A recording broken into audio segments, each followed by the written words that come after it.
know you have a debate with Joe Heschmeyer that you have in the works, which will be pretty cool. We were talking a little bit about that beforehand. For everyone at home, just so that everyone knows, because I've mentioned it in a few comment sections, but not a lot of people are aware. Because sometimes people will see that I'm doing videos on Heschmeyer, and they'll be like, "This is ridiculous. When are you two going to debate?" When he and Cameron Bertuzzi from Capturing Christianity were putting out these sorts of posts about how like no one's stepping up to the plate to debate Joe, I actually they reached out to me. And we were actually in talks about a debate. It went pretty far. I thought we were seriously having the debate. I bought a bunch of books to help me in the research.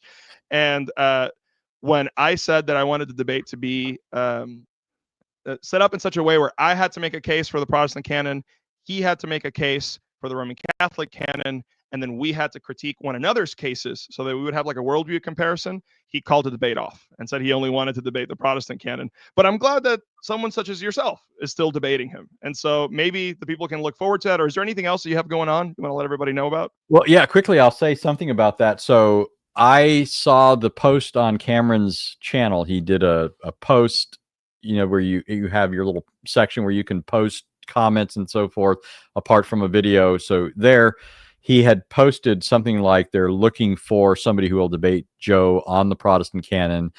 And then he said we're having trouble getting somebody. And then he gives a list of people that they reached out to who either haven't replied yet or said no. And the impression that was clearly being given is all the Protestant people are Yeah.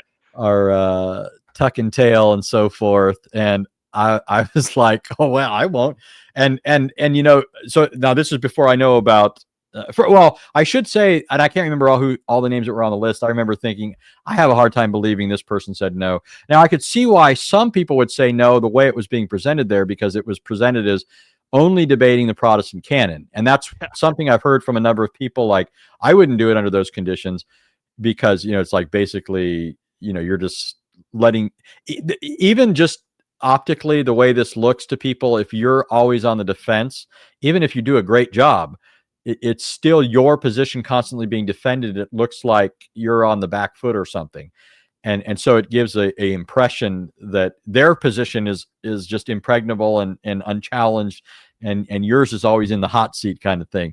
But anyway, but I was like, if I didn't believe in the Protestant canon, then I'd have a problem with this. And I don't have any problem with somebody else thinking they're not just going to do a one-sided debate. Because I used to do that with Muslims and finally said, hey, we're going to do two-sided debates, or we're going to do two debates, both sides of this question or whatever, because I realized what they were doing optically. But so anyways, I contacted them and they kept the post up for weeks. And I thought, wait a minute. They're still making it look like all the Protestants are unwilling to do this. And I know, at least for myself, that I'm willing to do this. And then eventually I talked to Steve Christie, and he told me about yourself and himself and so forth.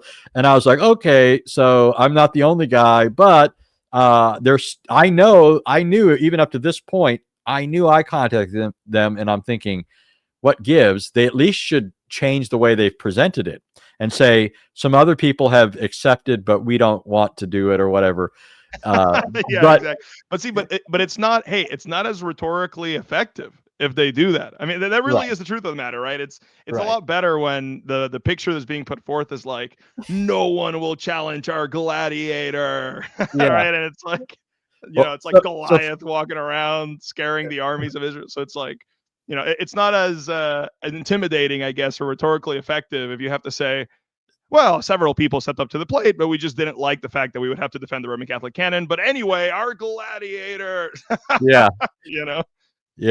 Yeah. So I was finally contacted because I kept raising a stink. Like I kept saying on my channel, I would say, I basically say what I just told you.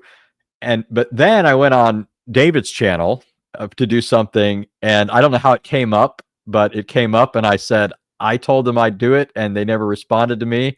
And because David's channel is significantly bigger than my own, suddenly Cameron was texting me and saying, okay, Joe will do it. But I do have to say, it's been a while. I expected to hear he was supposed to be getting me a plane ticket for the debate. It's on, I think, it's in person. Yeah. Cool. On the 15th of next month. And I haven't heard anything since he mentioned that, and so I'm just kind of waiting on them. So hopefully it happens, but I don't know what's going on behind the scenes as far as that goes, because I just haven't heard anything from them.